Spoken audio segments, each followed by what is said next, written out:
El silencio de los profetas. ¿Por qué Dios dejó de hablar durante 400 años? Hubo un tiempo en que el cielo hablaba. Las voces de los profetas resonaban en las montañas, los reyes temblaban ante sus palabras y las multitudes esperaban escuchar qué diría el Señor. Pero un día, sin aviso, el cielo se quedó en silencio. Durante más de 4 siglos, no hubo profetas, no hubo revelaciones, no hubo nuevas visiones. El pueblo que había sido testigo de milagros y promesas quedó rodeado de incertidumbre. ¿Había Dios abandonado a su pueblo?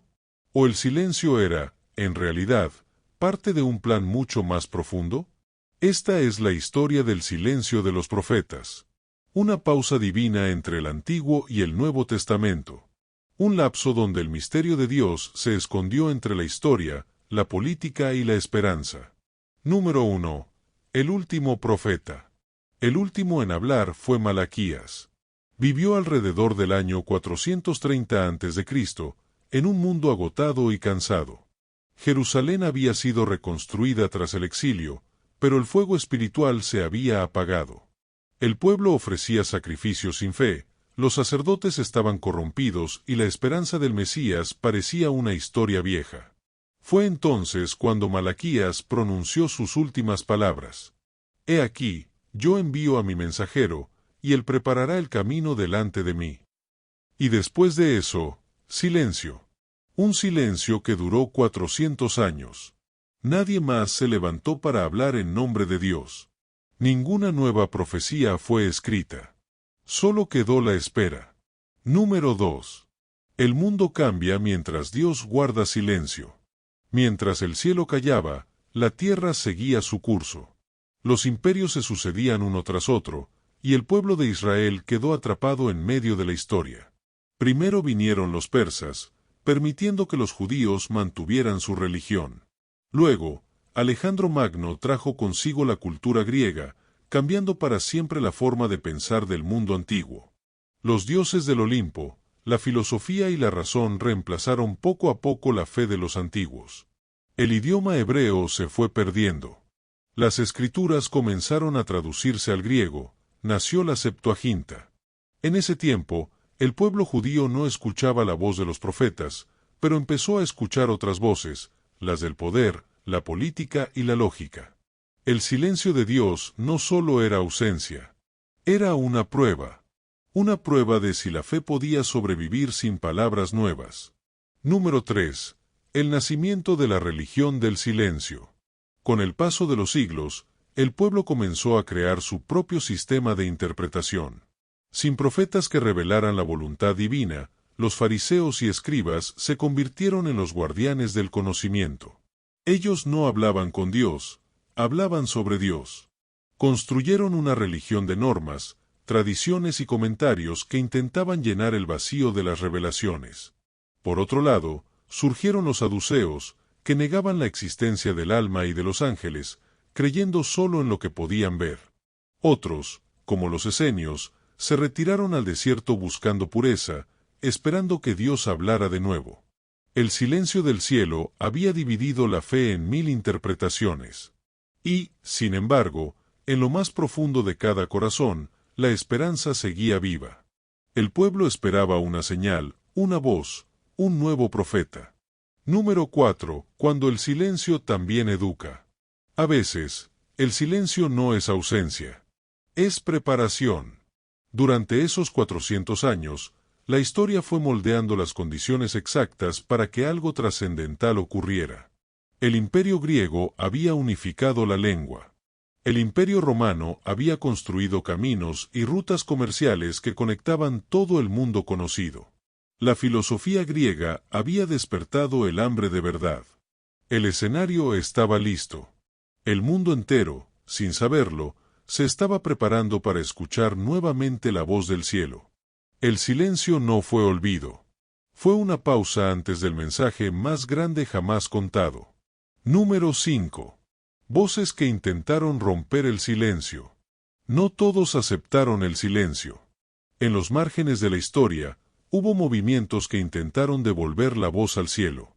Uno de ellos fue el de los macabeos, una familia que lideró una rebelión contra el imperio seleucida que quería imponer la adoración a dioses griegos. Su valentía dio origen a una era breve de independencia, pero también reveló una verdad. La fe, incluso en silencio, podía resistir a cualquier imperio. Durante esos años se escribieron textos como los libros de los Macabeos, donde se hablaba de esperanza, justicia y resurrección. No eran profecías, pero eran gritos de fe. El silencio de Dios había forzado al hombre a escuchar su propia conciencia. Número 6. Cuando el silencio se convierte en puerta. Cerca del final de esos 400 años, algo comenzó a moverse. Los sabios observaban señales en el cielo. Los sacerdotes en el templo seguían realizando sus ritos, pero el corazón del pueblo latía con una expectativa que no sabían explicar.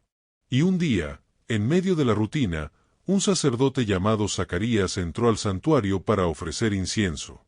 Era uno más entre muchos, hasta que algo interrumpió 4 siglos de silencio. Zacarías, tu oración ha sido escuchada. El ángel Gabriel había hablado. El silencio se rompió. Aquella voz no solo anunciaba el nacimiento de Juan, el Bautista, sino el fin del tiempo del silencio. El guardián del cielo había vuelto a hablar, y el mensaje era claro: el Mesías está cerca. Número 7. El silencio como misterio divino. Durante esos siglos sin palabra profética, el ser humano aprendió a buscar a Dios sin señales visibles. El silencio lo obligó a mirar dentro de sí. Y en ese vacío, nació una fe más madura. Una fe que no depende del milagro inmediato, sino de la promesa eterna. Dios no siempre habla con truenos ni fuego. A veces su voz se manifiesta en los intervalos, en la espera, en la ausencia.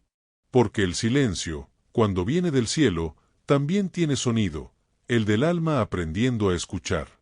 Número 8. El propósito detrás del silencio.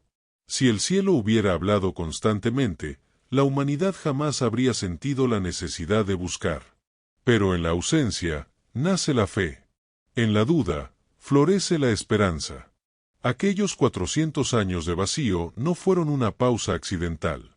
Fueron el puente entre 2 alianzas, la antigua, marcada por la ley, y la nueva, marcada por la gracia.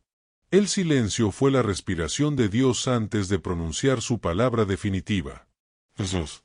El verbo, la palabra, el mensaje hecho carne. No llegó como profeta, sino como la voz misma de lo eterno. Número 9. El día que el cielo volvió a hablar. Una noche cualquiera, en un rincón olvidado de Belén, el silencio se rompió de manera definitiva. El cielo se iluminó, y los pastores escucharon lo que ningún profeta había podido decir. Gloria a Dios en las alturas, y en la tierra paz a los hombres de buena voluntad.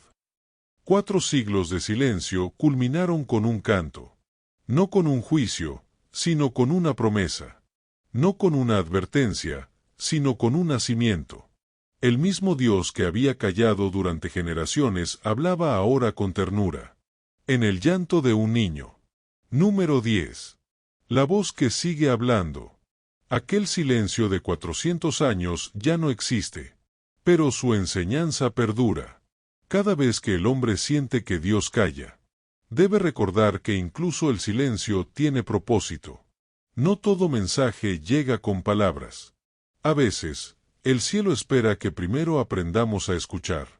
Los 400 años de silencio fueron el intervalo entre la promesa y su cumplimiento.